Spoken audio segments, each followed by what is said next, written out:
Hi everyone! Kumusta kayong lahat? So ngayon is nasa quarter 3 na tayo, no? So ngayon ang pag-aaralan natin is about grade 6 math, quarter 3, algebraic expression and algebraic equation. First, i-define muna natin kung ano yung algebraic expression at equation para alam natin kung ano ang pagkakaiba nilang dalawa. Okay? So algebraic expression, a mathematical phrase that uses variables, numerals, and operation symbols such as addition, subtraction, multiplication, division, and grouping symbols such as parentheses, bracket, and braces. Ano ang ibig sabihin nito? Kapag sinabi nating algebraic expression, ito ay isang mathematical phrase na ang kanyang ginagamit, ang variables, o mga variables, ito yung mga letters sa ating alphabet, that is from letters A hanggang letter Z. Okay, so pwede nyo siyang gamitin. And then numerals, ito yung mga numbers natin. Operation symbols, pwede kang gumamit ng addition, subtraction, multiplication, division, and grouping symbols gaya ni parenthesis, bracket, at braces. Gaya ng example natin na nandito sa baba. 250 minus, okay, meron tayong parenthesis, n plus 50. And then, close parenthesis. So, nakita nyo na ang example natin, meron tayong numerals, meron tayong operation symbol na subtraction and addition. Pagkatapos, meron din tayong parenthesis na grouping symbol. Okay? So, nakita nyo, meron din tayong variable na n. So, any letter pwede nyong gamitin. Algebraic equation is mathematical sentence with an equal sign which shows that two expressions on either side are equal. Okay? So, nakita nyo na ang difference ni expression at ni equation. Si algebraic equation, meron siyang equal sign. Okay? So, ito ang tatandaan nyo na kapag merong equal sign, ibig sabihin algebraic equation yan siya. And take note na mathematical sentence ang tawag sa kanya. Sentence kasi complete thought. Meron siyang equal sign. So, kanina, ang ating algebraic expression is tinatawag lang natin siyang mathematical phrase. While si algebraic equation is mathematical sentence kasi kompleto siya. So, meron siyang equal sign. Okay? So, yun ang tatandaan nyo. Yun ang difference nilang dalawa. Si expression, walang equal sign, hindi complete ang kanyang thought. Si equation, merong equal sign, so complete sentence siya kung sa English tayo magbabase. Example ng algebraic equation. So, 250 minus n plus 50 is equal to 100. Okay, so same lang sa example natin kanina sa algebraic expression, pero wala siyang equal sign. So, dito, meron na tayong equal sign. Okay? So, yun ang difference nilang dalawa. So, itong lahat na nandito, makikita mo pa rin siya sa algebraic equation. Ang kaibahan nga lang is meron siyang equal sign. Okay? So, nakita nyo, meron tayong numerals, meron tayong variables, meron tayong mga operation symbol, subtraction and addition, and then meron tayong grouping symbol na parenthesis. Okay? So, lahat ng ito, makikita nyo pa rin siya sa algebraic equation at sa algebraic expression. Ang difference lang, merong equal sign si equation, walang equal sign si expression. Okay? So, yun ang kaibahan nilang dalawa. Para mas maintindihan pa natin ang algebraic expression, so, sasagutan natin ang mga example na nandito. Okay, so meron tayong algebraic expression, tapos i-translate natin siya. Example number 1, the sum of 2 and 7. Okay, so the sum, ibig sabihin, i-add mo si 2 at si 7. So kapag i-translate natin siya, magiging 2 plus 7. Okay, so ganyan. Wala siyang equal sign kasi algebraic expression siya. Number 2, 8 subtracted from the product of 7 and 4. Okay, so si 8 daw, isubtract mo sa product ni 7 at ni 4. So, ibig sabihin, i-multiply mo si 7 at si 4, tapos isubtract mo si 8. Okay? So, yan ang ibig sabihin ng subtracted from. Si 8, i-subtract mo sa product ni 7 at ni 4, minus 8. Okay, so para hindi kayo malito, lagyan nyo ng parenthesis. Okay? So, ganito ang gamit ni parenthesis. Again, so 8 subtracted from the product of 7 and 4. Example number 3, 6 times the sum of 11 and 2. Okay? So, si 6 daw, i-multiply mo sa sum ni 11 at ni 2. So, ibig sabihin sum, i-add mo si 11 at si 2. So, 11 plus 2. Okay? Ilagay mo din siya sa parenthesis para hindi ka malito. So, si 6 times the sum of 11 and 2. So, 11 plus 2, i-multiply mo kay 6. So, nakita nyo sa ating mga examples, wala siyang equal sign. So, ito ang tinatawag nating algebraic expression. Example number 4, Daniel has some money. He bought 2 juices at 5 each. Okay, so si Daniel daw meron siyang money. Binigay ba kung magkano yung money niya or sinabi ba kung magkano ang money niya? Hindi. So, dito tayo gagamit ng variables or yung mga letter. Okay, so ipagpalagay natin na ang money ni Daniel, ilagay natin na N. Okay, so ito yung money ni Daniel.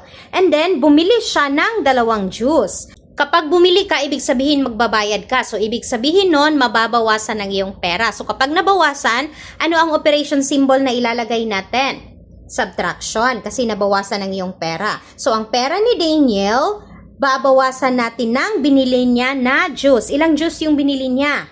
2. Magkano ang isang juice? 5. Okay? So, si Daniel merong pera, tapos binawasan niya dahil bumili siya ng 2 juice na tag 5 yung isa. Okay? So, ilagay mo sa parenthesis para hindi ka malito.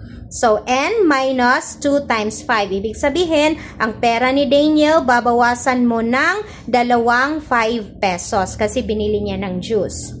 Again, ano yung algebraic equation? Okay, so meron siyang equal sign. And nagpapakita din siya na ang both sides are equal. Okay, so example number 1, the sum of 2, 7 is 9.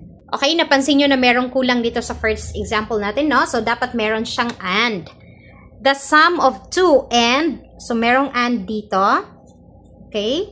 The sum of 2 and 7 is 9. Take note, kapag merong word na is, that means equal. Okay? So, equal ang ibig sabihin ni is, ha? So, yan ang tatandaan nyo. So, the sum of 2 and 7 is 9. Okay? So, i-translate natin siya. So, the sum of 2 and 7. Sum is addition is equal to 9. Okay. So, the sum of 2 and 7 is 9. Okay. So, nakita nyo ang difference? Meron na tayong equal sign sa algebraic equation.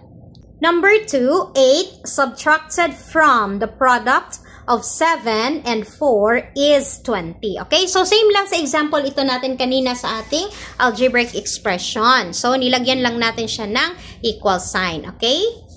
So, isolve natin siya. 8 subtracted from the product of 7 and 4 is 20. So, ang product ni 7 at ni 4, so 7 times 4, tapos isubtract natin si 8 is equal to, ibig sabihin again ni is 20. Sorry, is equal. Okay? So, is 20. Next example. The result of 6 times the sum of 11 and 2 is a number. Okay, so, ang result daw ni 6 times, si 6 i-multiply mo. So, si 6 times the sum of 11 and 2. So, ang i-add mo si 11 at si 2. Okay, so 6 times the sum of 11 and 2 is, so is equal a number. So, sinabi ba kung ano yung sagot? Hindi. Sinabi niya na a number. So, pwede tayong maglagay ng kahit na anong letter. Okay, so ang ilagay natin, for example, is equal to A. Okay, so the result of 6 times the sum of 11 and 2 is a number. Number 4, Daniel has some money. He bought 2 juices at 5 pesos each, leaving him with 25 pesos money. Okay, so si Daniel, meron siyang money. So, hindi sinabi kung magkano. So, ilagay natin N. Minus, bumili siya ng 2 juice na tag 5. So, ang 2 juice, i-multiply natin sa 5 kasi 2 juice ang binili niya. and then leaving him with 25 pesos money. So, ang naiwan sa kanya na money is 25. Okay, so ang equation natin, n minus 2 times 5 is equal to 25. Diba, madali lang maintindihan and madali lang din i-identify kung expression ba siya or equation. Basta tatandaan mo na kapag walang equal sign, expression, kapag meron, equation. So ngayon, i-test natin kung naintindihan ba talaga natin ang ating lesson. Meron tayong mga sasagutan. So, sagutan natin itong 1 hanggang 5 para matest natin kung alam na ba natin ang difference ni expression at ni equation. So, tell whether the following is an expression or equation. Okay? So, isulat natin x kapag expression at e kapag equation para mabilis lang. And then, pwede nyo ring i-pause ang ating video para masagutan nyo ito. So, pwede nyo siyang i-pause and then sagutan nyo. Pagkatapos i-play para ma-check nyo kung tama ba ang inyong sagot. Okay, so number 1 tayo. 25 plus 30 times 10. Close and open parenthesis. Ano ito? This is an expression. Okay, so expression.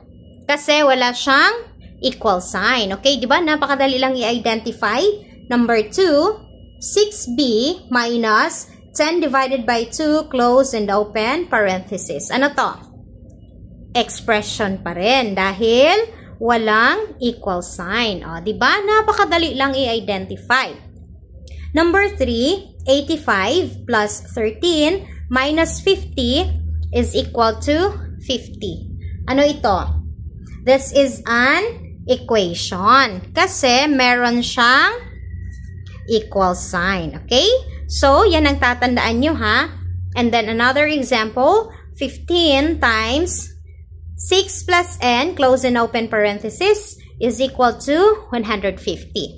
So, ano to? This is an equation again, kasi meron siyang equal sign. And then, last example, 250 minus n plus 50, close and open parenthesis, is equal to 100. So, this is an equation.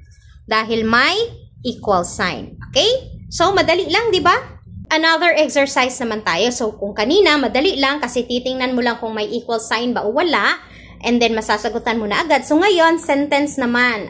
Or sentence or phrase naman ang example natin. Kung ma-identify nyo ba siya na expression or equation ba siya. Okay, so tell whether the item is an expression or equation. Example number 1, Peter is twice as old as Lina. Okay, nawala din ang as, so meron yan siyang as. Peter is twice as old as Lina. Ano ito? Expression or equation? Again, pwede nyong i-pause and then sagutan nyo. Later, i-check nyo kung tama ba ang inyong sagot. This is an expression. Kasi hindi siya complete. Okay? So, si Peter daw is twice ang edad niya kaysa kay Lina. Okay? So, meron bang sinabi kung ano yung edad ni Lina?